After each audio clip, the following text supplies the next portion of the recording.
Hello everyone and welcome back to my channel, The Student Physio.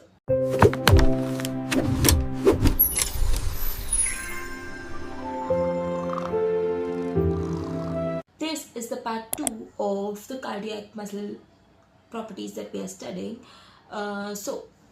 Starting off with the properties of long refractory. Refractory period is the time duration during which a cardiac impulse cannot re-excite the tissue which is already excited. Now it can be of two types: absolute refractory period or relative refractory period. When it is absolute, the heart muscle will not react to any level of stimulus that is applied, not even to supra threshold stimulus.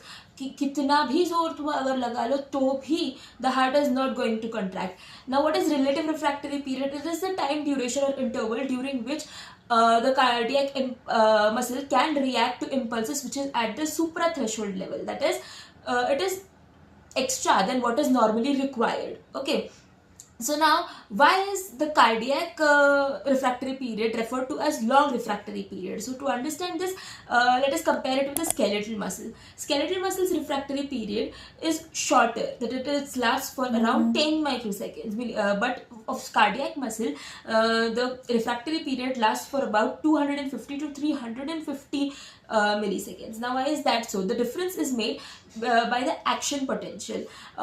Skeletal muscles action potential is shorter. If you see the action potential of the skeletal muscle, it is just a spike potential, rapid depolarization and then rapid repolarization. It lasts for shorter period, and so the refractory period graph or muscle excitable tissue graph that is seen, that also resembles how the action potential goes, like a spike potential. But if you compare it with the cardiac muscle wala action potential, it is longer. It has a phase of plateau. The plateau phase is the sustained state of depolarization. Once the depolarization occurs, the membrane stays depolarized for a long period of time. Now, why is that so? Because of the influx of calcium ions through the ligand-gated calcium channels, which compensates or which balances the effect of efflux of the potassium channels. Therefore, this plateau phase of the action potential of cardiac muscles then is seen in the refractory period graph that is made for muscle excitation. If you compare both the graphs together, you will see the refractory period, which is absolute refractory period, stays till the time there is depolarization in the muscle. Skeletal muscle, the refractory period gets over even before the start of contraction. But in cardiac muscle, the refractory period stays for even after the contraction period is over. Like in between the relaxation period, there is absolute refractory period, and then what towards the end of the refractory period, what starts is the relative refractory period. In relative refractory period, the muscle can get stimulated or re-excited if the stimulus applied is of supra-threshold level. Now, to prove the property of long refractory period in cardiac muscle, there can be three graphs. One is graph of extrasystole and compensatory pause. Second, graph of two successive stimuli, and third is incomplete tetanus. Let us first now look at the graph of extrasystole and compensatory pause. It is performed on a heart where the electrodes are just touched at the ventricles, and they do not interfere with the normal rate or rhythm of the heart. That is, the normal sinus rhythm is continuous in the heart, and only the electrodes are kept in contact with the ventricles. So now, if we look at the graph made, we have the markings of N and B. This indicates the make stimulus and break stimulus. That is, when the key is pressed, it gives the make stimulus, and when the key is released, it makes the break stimulus. Okay, so the normal cardiogram is recorded, and when the make stimulus is given, there is no change because it falls in the refractory period of the heart. When is the refractory period? During the time of systole. And when the stimulus is applied during the diastole, that is point B indicating at the graph, there is change, that is there is an increase in the force of contraction, or there is increase in that height noted on the graph, that is called as the extrasystole. Understand this, let us assume कि मेरा heart normal contract कर रहा है, this is it is contracting releasing, that is systole हो रहा है, फिर diastole हो रहा है, सिस्टोल हो रहा है, डायस्टोल हो रहा है, this is normally recorded as normal cardiogram. And फिर जैसे सिस्टोल हो रहा है, I am giving a stimulus, this stimulus has having no effect, क्योंकि अगर मैं ऐसे कोई स्टिमुलस देती जब हार्ट का नॉर्मल साइनस रिदम नहीं चल रहा है, तो क्या होता है, स्टिमुलस देती और हार्ट कॉन्ट्रैक्ट करता और रिलैक्स करा, we are expecting that response, but वो नहीं हो रहा है because it is following in the period of refractory period of the heart. इसलिए make stimulus of point A जहाँ पे दिखा रहा है, it is making no effect, normal ही कंटिन्यू हो रहा है.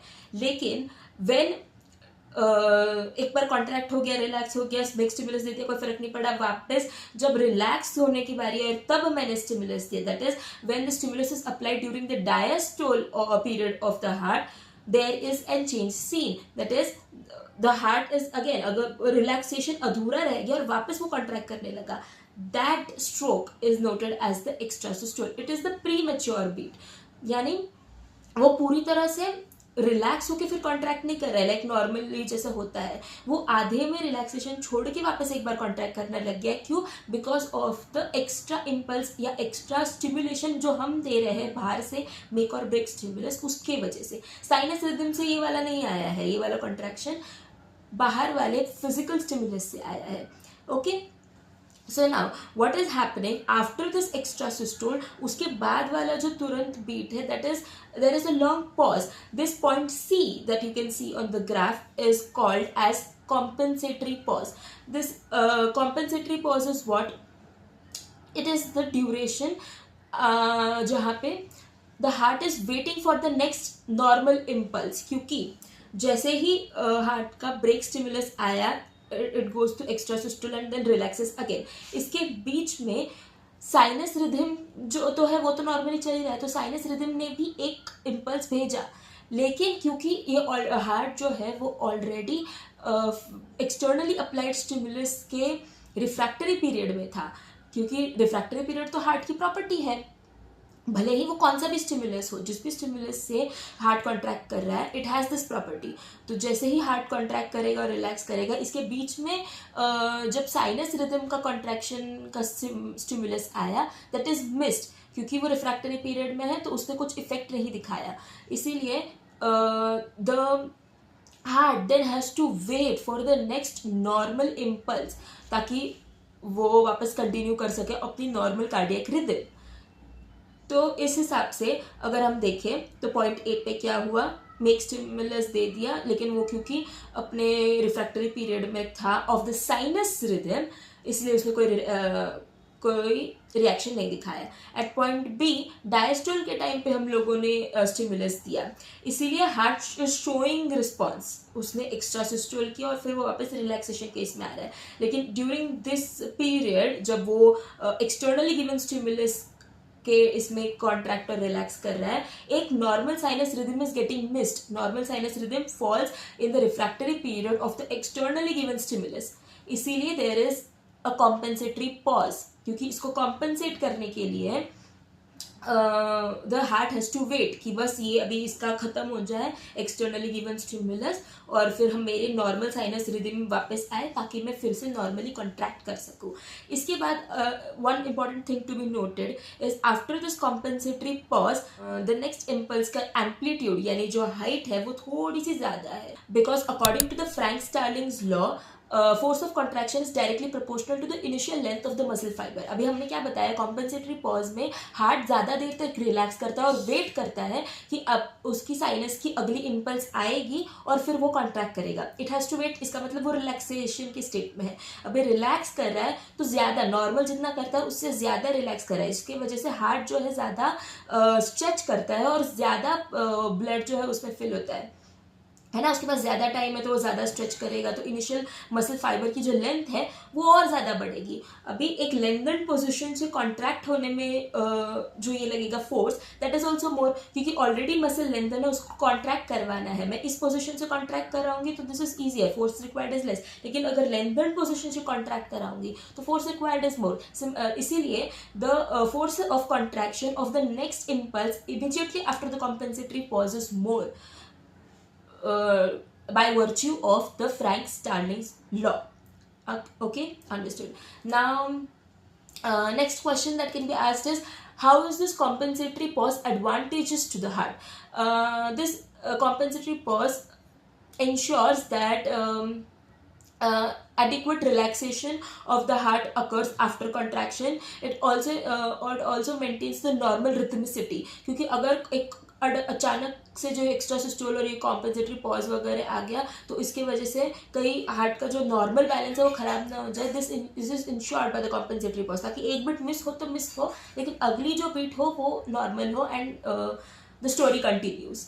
Now we are done with the graph of extrasystole and compensatory pause. The questions that can be asked in this graph are that what does the point A, B and C indicates, that I have already mentioned. The reasons for the compensatory pause, why the compensatory pause again, and what is compensatory pause. Next question that can be asked is, why is the amplitude of the next impulse after the compensatory pause more? That I have answered. Then next is next question that can be asked is, how is the compensatory pause advantageous to the heart? And how by this graph the property of refractory period. We're going to see the graph of incomplete tetanus. What do you mean by tetanus? Tetanus is a sustained state of muscle contraction in which there are successive stimulus are given and the muscle stays in a contracted form and it doesn't relax at all till the time the stimulus is removed. यानी जब तक stimulus दे रहे हैं वो continuous contract ही होती रहेगी, उसको relaxation के लिए टाइम ही नहीं मिलेगा, क्योंकि बार बार बस स्टिमुलस आ रहा है। दिस स्टेट जहाँ पे वो रिलैक्स ही नहीं कर पा रही है, मसल बस कॉन्ट्रैक्टेड ही रह रही है, उसको बोलते हैं tetanus. Now tetanus is a property of skeletal muscle. Skeletal muscle में tetanus is achieve very easily, कि बस उसको कंटिन्यूस स्टिमुलेट्स करते जाओ तो फिर मसल बिल्कुल रिलैक्स ही नहीं करेगी और बस कॉन्ट्रैक्टेड रहेगी। But in heart, have you ever heard that the cardiac muscle is tetanized or have that it has gone fatigued? No, this cannot be possible. Why? Because of the virtue of the long refractory period. Now let us prove this by this experiment. For this experiment, the heart is prepared as usual, and in the circuit the changes made is a Kniff's hammer. Kniff's hammer is included. This Kniff's hammer is an instrument which ensures multiple stimulus. ठीक है, क्योंकि हमें टिटेनाइजेशन करना है, इसके लिए हमें चाहिए बहुत सारे स्टिमुलस एक साथ जल्दी आए। नहीं तो नॉर्मली क्या होता है, एक स्टिमुलस आता है, रिलैक्सेशन देता है, वापस स्टिमुलस आता है, रिलैक्सेशन होता है। बट हमें ये नहीं चाहिए, हमें चाहिए बहुत ज़्यादा स्टिमुलस बहुत जल्दी आए। To achieve this, Kniff's hammer is included in the circuit and the heart is made quiescent, यानी ligature is applied to the heart so that normal sinus rhythm वगैरह जो है वो काम ना करे, बस जो इलेक्ट्रिकल इम्पल्सेस जो हम लोग इलेक्ट्रोड से भेज रहे हैं वो काम करे और उसके हिसाब से हम लोगों को स्टिमुलेशन वगैरह दिखे। तो इसके हिसाब से there is plain line, normal cardiogram नहीं है, प्लेन लाइन है स्टार्टिंग में। उसके बाद जैसे ही हमने की प्रेस की यानी क्या, दिस की इज बेसिकली एक बटन, समझ लीजिए कि इस बटन को प्रेस किया, जब तक बटन को प्रेस करते रहेंगे तब तक स्टिमुलेशन कंटिन्यू आता रहेगा, और जैसे ही बटन से हाथ हटाया स्टिमुलेशन बंद हो गया। ठीक है, अभी मसल को स्टिमुलेट करने के लिए हमें बटन दबाना है, बटन दबाया, जैसे ही बटन दबाया there is this first stroke that we can see in the graph. This first stroke indicates that the heart is responding to the stimulus. जैसे ही इलेक्ट्रिकल स्टिमुलस आया हार्ट रिस्पॉन्ड किया यानी क्या कॉन्ट्रैक्ट करेगा. Then there is this first stroke that we can see. अभी heart, क्योंकि heart की प्रॉपर्टी है refractory period in the contraction state, जैसे जिस कॉन्ट्रैक्शन के पीरियड में heart is an absolute refractory period. इसलिए जैसे ही हमने मेक स्टिमुलस या फिर जैसे ही हमने की को प्रेस किया तो बार बार स्टिमुलस आ रहा है, लेकिन जो हमें ग्राफ पे दिख रहा है ना वो बस एक लाइन है कि बस कॉन्ट्रैक्शन दिख रहा है, दूसरा स्टिमुलस की वजह से कोई इफेक्ट जो है इसके ऊपर नहीं दिख रहा है। स्मॉल स्पाइक्स जो भी हमें दिख रहे हैं वो इस वजह से दिख रहे हैं कि रिफ्रैक्टरी पीरियड जो है वो बस कॉन्ट्रैक्शन स्टेट में रह रहा है, लेकिन रिलैक्सेशन के लिए जब जैसे ही हार्ट आ रहा है वैसे ही तुरंत हम लोगों को तुरंत एक नया स्टिमुलस आ रहा है जिसकी वजह से हार्ट को वापस कॉन्ट्रैक्ट करना पड़ रहा है। उसको रिलैक्स करने के लिए बिल्कुल टाइम नहीं मिला है, it is just beginning to relax, और वापस एक नया कॉन्ट्रैक्शन आएगा तो उनको वापस कॉन्ट्रैक्ट करना पड़ेगा। रिलैक्सेशन के लिए टाइम ना मिलने की वजह से there is this little spikes seen, but there is incomplete relaxation. ऐसा नहीं है कि हार्ट पूरी तरह बस कॉन्ट्रैक्शन फेज में रह रहा है। Now why is this so? क्योंकि हमने पहले देखा कि हार्ट के एक्शन पोटेंशियल और इसमें उसकी प्रॉपर्टीज में ही क्या है कि हार्ट का absolute refractory period is between the whole state of contraction and the beginning or initial stages of relaxation तक, यानी initial stages of relaxation are also a part of absolute refractory period. Only the later stages is in relative refractory period, यानी तब हम लोग जो stimulus apply करेंगे उसकी वजह से हम लोगों को कॉन्ट्रैक्शंस दिख रहे हैं, जो स्पाइक्स दिख रहे हैं, that are because of the relative refractory period, और उसमें हार्ट को कॉन्ट्रैक्ट करना पड़ रहा है। दो stimuli following during the period of relaxation are effective leading to the contraction of the heart. Therefore, there are periods of incomplete tetanus between the submitted stimuli. This is known as incomplete tetanus. Now, how is this property advantageous to heart?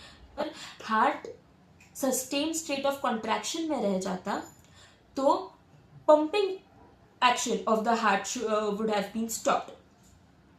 The heart will stay just contracted and it wouldn't have been able to relax and fill the blood or pump the blood towards the other organs of the body. Another question that can be asked in this graph is how is the property different from skeletal muscle and cardiac muscle? Skeletal muscle can be tetanized. Why is that so? Because the refractory period of skeletal muscle is short, which is only 10 milliseconds, and the contraction of the skeletal muscle is possible on giving multiple stimuli. But in cardiac muscle, there is long refractory period and there are incomplete phases of relaxation seen on the graph. That is, the muscle cannot be tetanized fully. So similarly, we have another experiment that has to prove the property of long refractory period. Here what we are doing is we are giving successive stimulus. That is, two stimulus are applied, the make and break stimulus successively to see the effect. यानी with every stimulus we are expecting कि एक हम लोगों को contraction का wave दिखे and एक relaxation का wave दिखे. But happening in a quiescent heart, that is, the sinus impulses are not there and only the stimulus is the make and break stimulus, that is the externally given stimulus. The refractory period of the first stimulus can interfere with the stimulus given successively. Okay, so how is this seen in the graph? In the graph, if you see number 1, make stimulus is given, the heart is showing the systole and the diastole, and because the second stimulus is occurring in the relative refractory period of the first stimulus, that is in the duration of diastole, the heart has to react again, the heart has to contract again, and therefore we can see two peaks, that is systole and diastole noted. Okay. Similarly, in the second and third graph, there is systole and diastole. Only what they are doing is they are decreasing the time between the stimulus application. That is, they are not waiting for the whole diastole to occur and then giving the second stimulus. They are decreasing the time between the make stimulus and break stimulus. Therefore, in the fourth graph, the number 4 that we can see, the make stimulus is given, the heart is in the systole phase, and then it is in the diastole is started, and then the second stimulus is applied. Therefore, the heart has to show some change and there is extra systole noted, and immediately after there is diastole. There is the heart doesn't contract all of it again. But what happens in the sixth graph is what happens in the sixth graph, the first stimulus is applied, the heart is in the contraction or the systole phase, and immediately after the second stimulus is applied. But because the heart is in the contraction period, which is the absolute refractive period of the heart, the second stimulus is ineffective. That is, it doesn't show any change. The second systole and diastole is not noted. Only one systole and diastole is noted in the sixth graph. Therefore, this proves the property of long refractory period, that the heart is in the systolic phase, which is the absolute refractory period, and any stimulus which is given during this period is ineffective. The heart will not show any change. So now we have to study the phenomenon of vagal escape. What is vagus? Vagus is the parasympathetic nervous supply of the heart. That is, it gives inhibitory effect to the heart. यानी heart की जो normal activities है, that is normal heart rate या normal force of contraction, उसको inhibit करके उसको कम करवाने का जो काम है, that is done by the vagus. अभी जैसे इसका क्या मतलब है, वेगस को जैसे स्टिमुलेट करेंगे तो हार्ट रुक जाएगा, हार्ट की जो भी प्रॉपर्टीज है वो रुक जाएंगी, हार्ट एक इनहिबिशन में चला जाएगा, एंड उसकी जो हार्ट रेट है, फोर्स ऑफ कंट्रैक्शन है, वो सब कुछ कम हो जाएगा. तो when the frog is prepared for this experiment, along with the heart the vagus nerve is also dissected and the vagus is then stimulated with the electrode. ठीक है, अभी in the graph what we can see, the normal cardiogram is there, and then when the vagus is stimulated, the point is noted, that is the vagus is started stimulating. Immediately after the stimulation of vagus, the heart stops. There is a flat line seen, that is there is no contraction or relaxation occurring at the heart, and it undergoes inhibition. ठीक है, पूरी तरह से flat line आएगी. And but what happens is after a duration और after a while there is escape from the inhibitory action of the vagus. This can be noted at point A. Point A is referred to as the vagal escape. इसका मतलब क्या है, यानी vagus क्या कर रहा था, कंटिन्यूसली इनहिबिट कर रहा था हार्ट का कि नहीं नहीं नहीं नहीं तू ये काम मत कर, बट उसके चंगुल से निकल के जब हार्ट खुद का काम करने लगा, खुद कॉन्ट्रैक्ट करने लगा, उसके चंगुल से निकलना, that was called as the vagal escape. So what are the causes of vagal escape?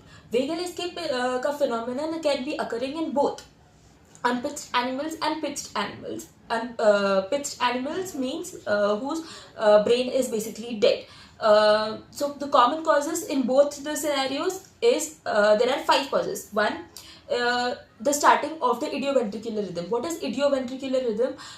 When the ventricles start contracting on its own with its own impulse, it is called as the idioventricular rhythm, as we have noted in the earlier experiments.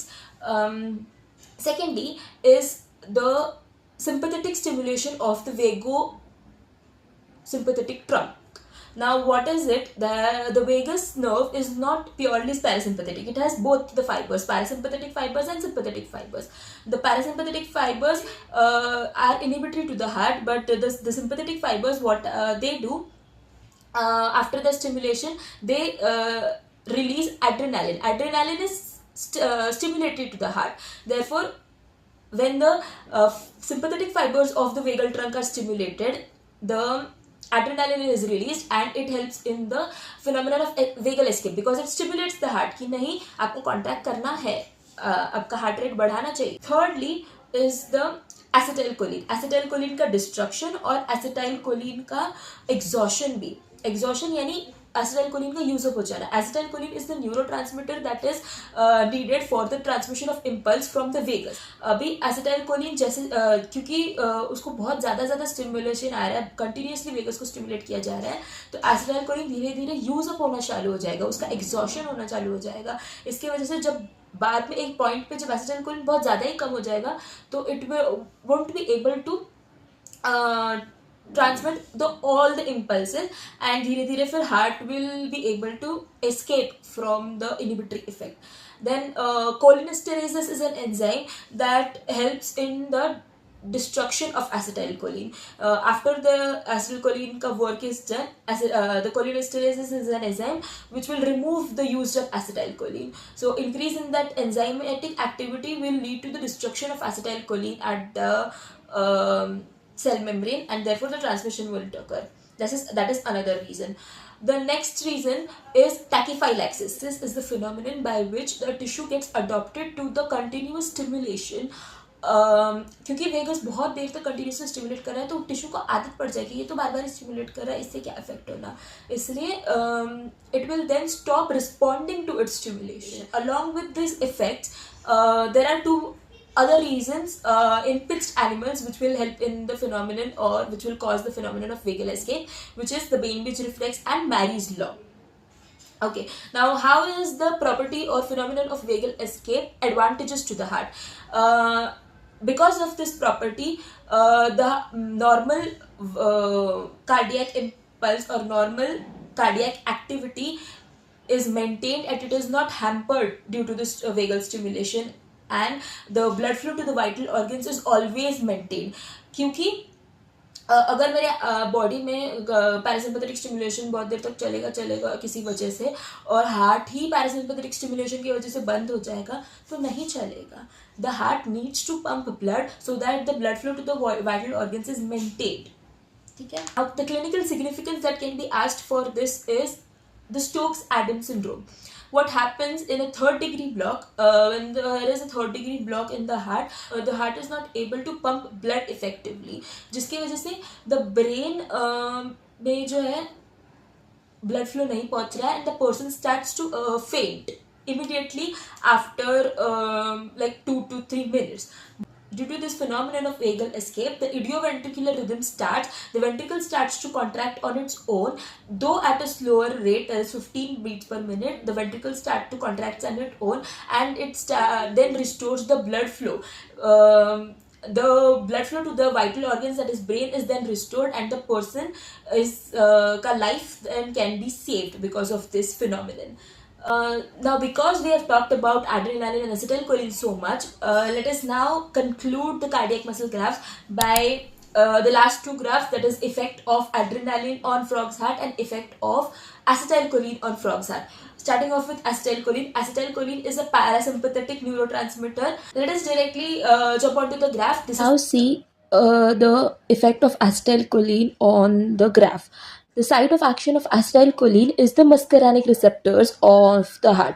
This is proved by stimulating the vagus and crescent before and after the administration of the drug. As you can see on the graph, the vagus and crescent nerves are stimulated both the times, before the administration and after the administration.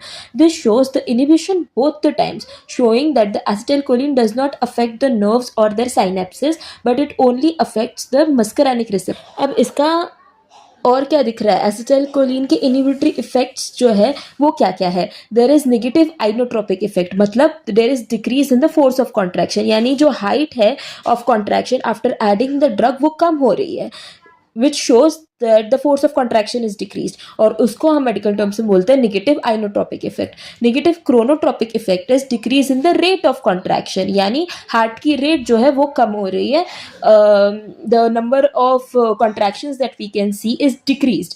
Then there is also negative bathmotropic effect, which means there is decrease in the excitability of the tissues, and decrease dromotropic effect, which is decrease in the conductivity of the impulses. ठीक है. Then acetylcholine acts by combining with the cholinergic receptors in the postsynaptic membrane. It increases the permeability of the membrane for potassium ions, which come out rapidly and causes hyperpolarization of the cell membrane. अभी hyperpolarization क्या होता है? What it does, it shortens the action potential and it finally prevents their occurrence.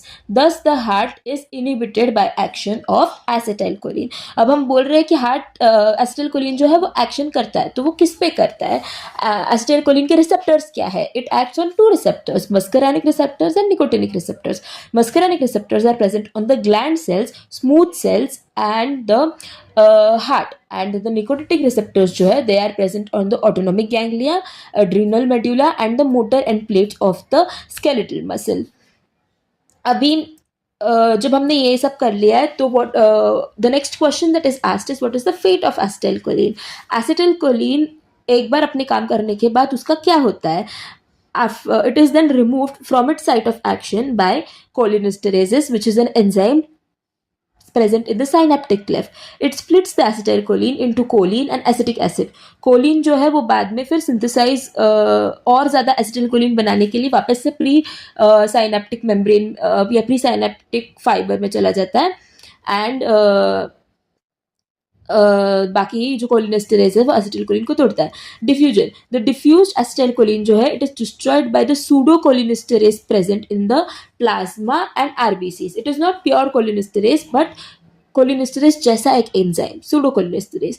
फिर thirdly, there can also occur reuptake by the presynaptic membrane. जो synapse के पहले वाली जो मेम्ब्रेन है वो एसिटाइलकोलिन को वापस ले सकती है. Here shows the autonomic nervous supply for the heart, the smooth muscles and the exocrine glands.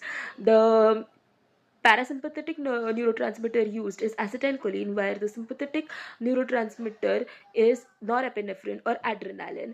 Acetylcholine acts on muscarinic receptors for that is M2 receptors for the heart and M3 receptors for the smooth muscles and the exocrine glands, while sympathetic transmitters act on the beta receptors, beta 2 receptors for the heart and beta 1 and alpha receptors for the smooth muscles. Therefore, here we can conclude that adrenaline acts on two types of receptors, alpha receptors and beta receptors.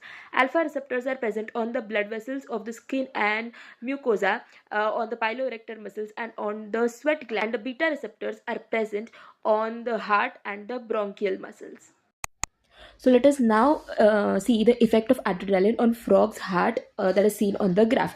Adrenaline is a stimulatory neurotransmitter. Therefore, it will stimulate everything. It will have positive inotropic effect, which is increase in the force of contraction, which is perceived as the increased height of contractions after adding the drug. Then positive chronotropic effect, which is increase in the rate of contraction. Positive dromotropic effect, which is increase in the conductivity. Positive bathmotropic effect, which is increase in the excitability of the tissue.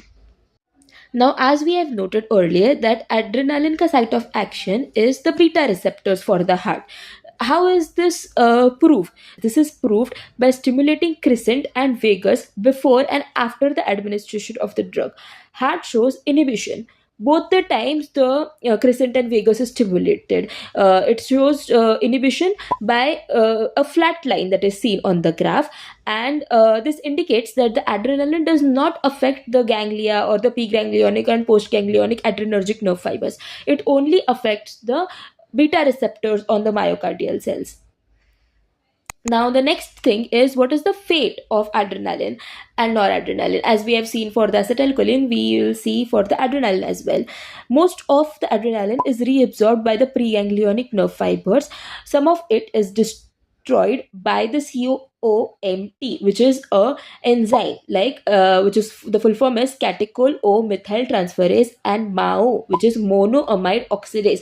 These are the enzymes that will destroy the adrenaline, and small amount of adrenaline is also excreted. Clinical uses of adrenergic drugs. Adrenergic drugs are drugs which acts like adrenaline, which has effects which adrenaline will have on the body. These drugs are named as isoprenyl and ephedrine, which is used in the treatment of bronchial asthma, anaphylactic shock, etc. What are the drugs which block the adrenergic? Like we had anticholinergic drugs, we have adrenergic blocking drugs also. These drugs are known as beta blockers. Few of the drugs are propranolol, atenolol, etc. Clinical uses: the beta blockers are used in hypertension, angina pectoris, cardiac arrhythmias, basically conditions in which we do not need the heart to work more, or we do not need the stimulatory effect of the heart. So here we finished with all the cardiac muscle graphs. The further video is going to be about the skeletal muscle graph. Stay tuned for the next part. Thank you for watching.